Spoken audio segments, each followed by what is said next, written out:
जय हिंद बच्चों, कैसे हो? उम्मीद करते हैं आप लोग अच्छे होंगे। प्यारे बच्चों, आज का क्लास लेके फिर आप सबके बीच हम उपस्थित हो गए हैं। इससे पहले एक क्लास लग चुका है। यदि आप लोगों ने वो क्लास नहीं देखा है तो चैनल के प्लेलिस्ट में जाके वहां से आप लोग आसानी से देख सकते हैं। आज के क्लास में हम लोग पढ़ने वाले हैं पुष्प की संरचना। आज का जो हमारा क्लास है, आज के क्लास में हम लोग अध्ययन करेंगे पुष्प की संरचना, स्ट्रक्चर ऑफ फ्लावर के बारे में। तो स्ट्रक्चर ऑफ फ्लावर समझने के लिए हमको सबसे पहले एक पुष्प बनाना पड़ेगा। तो चलिए हम लोग एक पुष्प बनाते हैं।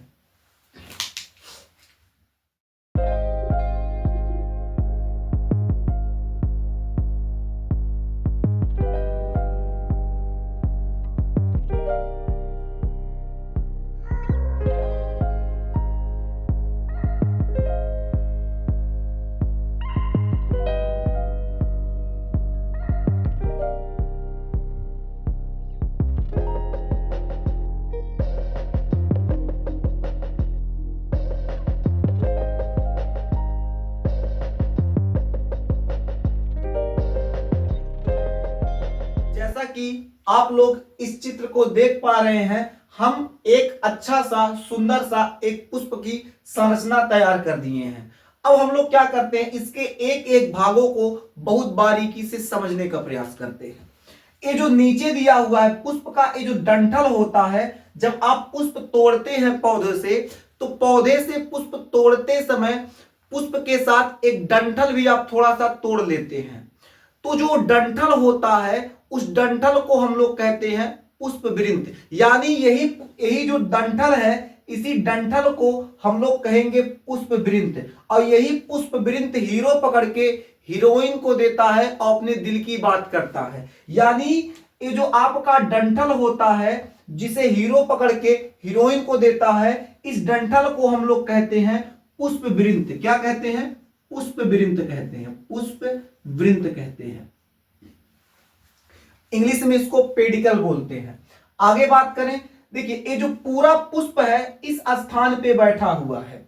जब आपके यहाँ आपके दोस्त या आपके यहाँ जब पंडित जी आते हैं तो आप कहते हैं कि बाबा आप स्थान ग्रहण कीजिए, ठीक है।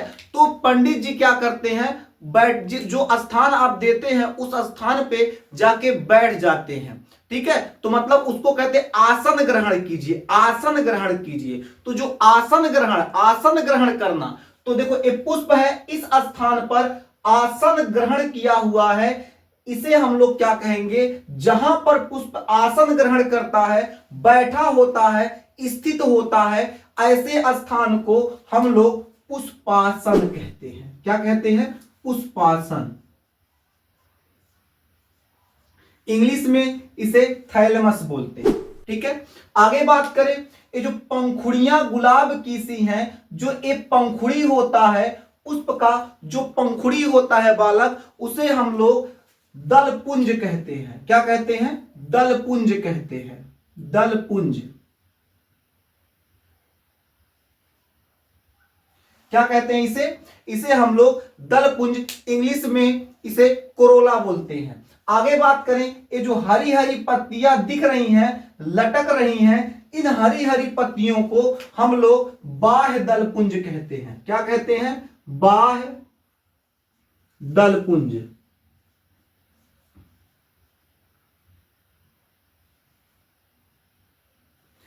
इंग्लिश में कैलिक्स कहते हैं, ठीक है। तो इतना बात आप लोग को समझ में आ गया होगा कि ये जो डंठल होता है उसको पुष्प वृंत बोला जाता है। पुष्प जिस पर आसन ग्रहण किया है उसको पुष्पासन कहते हैं। इसकी जो पंखुड़ी होती है उसको दलपुंज बोला जाता है। और ये जो हरी हरी पत्तियां लटकी हुई हैं इसको बाह्य दलपुंज बोला जाता है, ठीक है। और ये जो नीले कलर से इंडिकेट किए हैं, ये पुष्प का नर भाग होता है। ये पुष्प का क्या होता है बालक? ये पुष्प का नर भाग होता है। तो पुष्प का जो नर भाग है उसे हम लोग क्या कहते हैं? तो पुष्प के नर भाग को पुमंग कहा जाता है। क्या कहा जाता है? पुमंग कहा जाता है। ठीक है। और ये जो बीच में ए वाला पूरा भाग है, ये पुष्प का मादा भाग होता है। क्या होता है? पुष्प का मादा भाग, पुष्प का मादा भाग।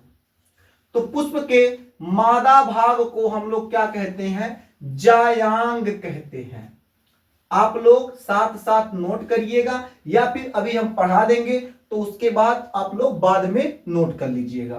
तो पुष्प का नर भाग जो होता है उसे हम लोग पुमंग कहते हैं, पुष्प के मादा भाग को हम लोग जायांग कहते हैं। ठीक है, इतना बात आप लोग को उम्मीद करते हैं कि समझ में आ गया होगा। आइए थोड़ा थोड़ा इसके कार्य भी समझ लेते हैं। हालांकि जब इसके भाग आपको पढ़ाएंगे तो बहुत अच्छे से डीपली आपको समझाएंगे। फिलहाल अभी थोड़ी थोड़ी जानकारी इससे संबंधित ले लेते हैं। देखिए, जो पुष्प वृंत होता है, ये जो पुष्प वृंत होता है, ये क्या करता है? ये पूरे पुष्प को इस पर निर्भर करता है। और पुष्प वृंत जो होता है ये आपके थैलमस यानी पुष्पासन से जुड़ा होता है। पुष्पासन का कार्य क्या होता है? जो पुष्पासन होता है पूरे पुष्प को अपने ऊपर स्थित रखता है। इसके अलावा ये जो बाह्य दलपुंज है, बाह्य दलपुंज प्रायः हरे रंग के होते हैं। जब पुष्प कलिकावस्था में होता है तो उस समय ये क्या करते हैं? पुष्प को भोजन प्रदान करने का कार्य करते हैं। अब भोजन बनाता कैसे है? तो प्रकाश संश्लेषण क्रिया द्वारा ये भोजन का निर्माण करता है। और जब पुष्प कलिकावस्था अर्थात हम लोग अपनी भाषा में कहते हैं कोढ़िया अवस्था, तो पुष्प कोढ़िया यानी कलिकावस्था में होता है, तब ये बाह्य दलपुंज उसको भोजन प्रदान करने का कार्य करता है। इसके साथ साथ ये जो बाह्य दलपुंज होता है कलिकावस्था में उसको ढक कर रखने का कार्य करता है। जैसे हम लोग एक छोटा सा एग्जाम्पल के तौर पे इसको हम लोग देख लें। एक कुछ इस प्रकार से हम लोग एक कलिकावस्था की एक पुष्प बना लेते हैं ताकि आपको अच्छे से समझ में आ जाए।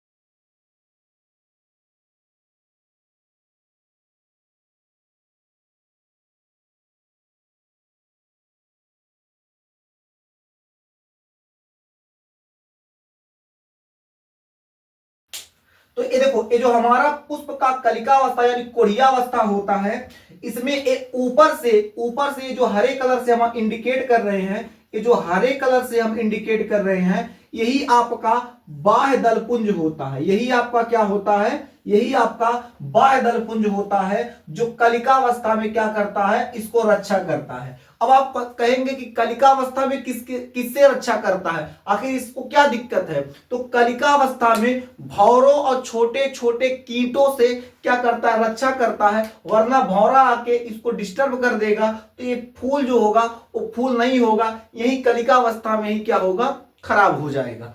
आगे बात करें, ये जो दलपुंज होता है, दलपुंज का कार्य क्या होता है? दलपुंज के कई छोटे छोटे कार्य होते हैं। पहला कार्य, ये जो रंग बिरंगा होता है, इससे क्या होते हैं कि जो भौरे और छोटे छोटे कीट होते हैं वो इसकी तरफ आकर्षित होते हैं। रास्ते पे हीरोइन जब निकलती है तो चार लोग उसको देखते हैं घूम टहल के। ठीक है, देख लिए लाल पहना है, पीला पहना है, हरा पहना है, तो उससे क्या होता है? उसी प्रकार जो भौरा होता है, जब भौरा होता है पहले पीला वाले पुष्प पे जाके बैठेगा, फिर कहेगा चलो अच्छा ललके बैठ जाते, तो लाल वाले पुष्प पे जाके बैठेगा, कोई और कलर का रहेगा उस पुष्प पे जाके बैठेगा। तो क्या करता है? जो दलपुंज होता है ये भौरों को आकर्षित करने का कार्य करता है। इसका एक पहला कार्य हो गया। दूसरा इसका कार्य क्या हो जाता है? इसमें गंध होता है, जिससे भौरा क्या करता है? इसके गंध से क्या होता? आकर्षित हो जाता है। ठीक है, इसके ऐसे छोटे छोटे कई कार्य होते हैं। जब इसके भाग को पढ़ाएंगे तब आपको वहां विस्तार से बताएंगे। अभी बस छोटी छोटी चीजों को आप ऐसे समझ लीजिए। ये जो पुष्प होता है, पुष्प का ये जो नर भाग होता है जिसे हम पुमंग कहते हैं, इस पूरे को हम लोग पुमंग कहेंगे। इनका जो झुंड है, इस पूरे झुंड को हम लोग पुमंग कहेंगे। अगर आप कहेंगे सर केवल एक की बात कीजिए, पूरे की नहीं बल्कि इसमें से केवल एक की बात कीजिए, तो इसको हम लोग पुंकेसर कहेंगे। क्या कहेंगे? पुंकेसर।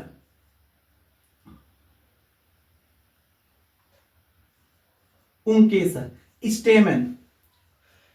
और जो ये बीच वाला भाग होता है, ये जो मादा भाग होता है, किसी किसी पुष्प में मादा भाग केवल एक उपस्थित होता है। कुछ ऐसे भी पुष्प होते हैं जिसमें मादा भाग एक से अधिक की संख्या में उपस्थित होता है। तो जब एक से अधिक की संख्या में उपस्थित होगा उस समय मादा भाग के एक भाग को हम लोग स्त्री केसर कहेंगे। क्या कहेंगे? स्त्री केसर। अब थोड़ा सा और समझते हैं। ये जो पुष्प वृंत होता है इस पर कुछ सहपत्र उपस्थित होते हैं। सहपत्र ना समझो तो छोटे छोटे पत्र उपस्थित होते हैं। ऐसे छोटे छोटे इस पर पत्र उपस्थित होते हैं। इन पत्रों को हम लोग सहपत्र कहते हैं। क्या कहते हैं? सहपत्र कहते हैं। सहपत्र, ब्रैक्ट, सहपत्र कहते हैं। ठीक है।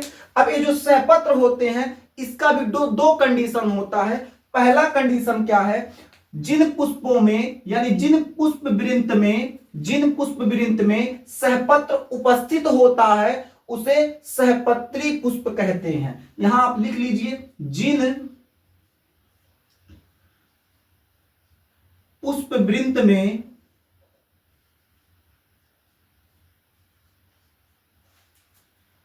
सहपत्र उपस्थित होता है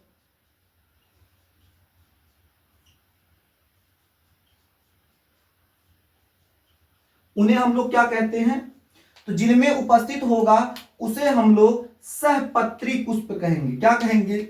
सहपत्री पुष्प। लिख देते हैं, सहपत्री पुष्प। उसे हम लोग क्या कहते हैं? सहपत्री पुष्प कहते हैं। और जिन पुष्प वृंत में सहपत्र उपस्थित नहीं होते हैं उसे असहपत्री पुष्प कहते हैं। इसको भी आप लोग नोट कर लीजिए। जिन पुष्प वृंत में सहपत्र उपस्थित नहीं होता है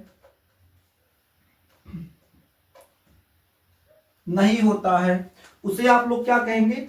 ऐसे पुष्पों को आप लोग क्या कहेंगे? माफ कीजिएगा, ऐसे पुष्प वृंत को आप लोग क्या कहेंगे? असहपत्री पुष्प। असहपत्री पुष्प, असहपत्री पुष्प कहेंगे। ठीक है, इतना बात हो गया।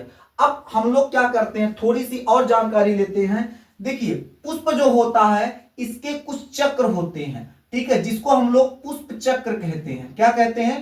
पुष्प चक्र कहते हैं। तो अगर बात करें पुष्प चक्र की तो पुष्प चक्र कितने होते हैं? तो पुष्प चक्र 2 होते हैं।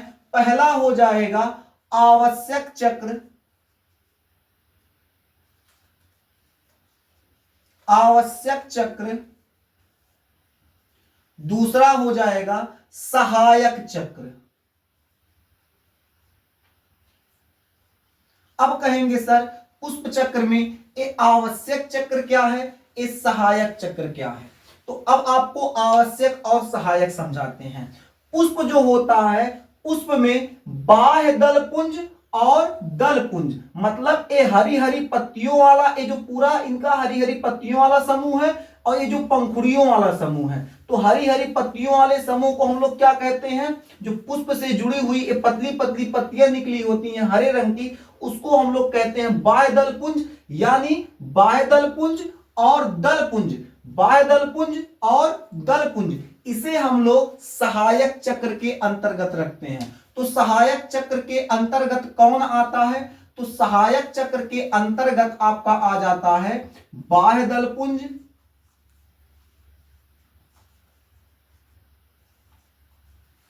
इसके अलावा और कौन आता है? तथा लगा दो, तथा दलपुंज।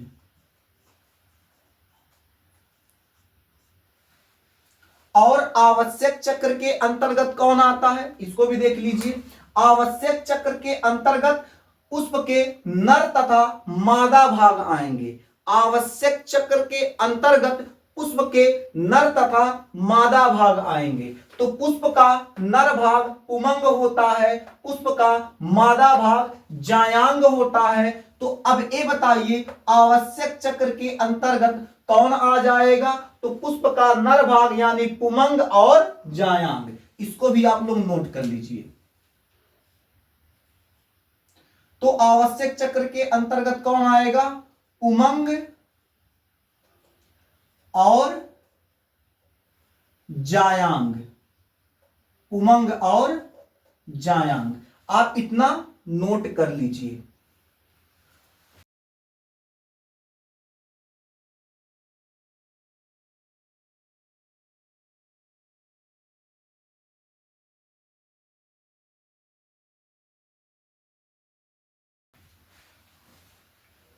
चलिए यहां तक नोट हो गया। ठीक है, क्लास को हम लोग अब यहीं समाप्त करते हैं, क्योंकि वीडियो लंबा हो जाएगा, क्लास लंबा हो जाएगा, फिर क्या होगा, फिर समस्या होता है अपलोड करने में, फिर समस्या आता है। इसलिए क्या करते हैं, क्लास को यहीं तक रखते हैं। अगले क्लास में आपको पढ़ाएंगे पुष्प के भाग, यानी पुष्प के भाग में क्या, बाह्य दल पुंज, ठीक है, इसके अलावा दल पुंज, पुमंग, जायांग। तो ये सब जो पुष्प के भाग हैं इसको हम लोग अगली क्लास में देखेंगे। आज के लिए बस इतना ही, फिर मिलेंगे आपसे अगले क्लास में। तब तक के लिए जय हिंद।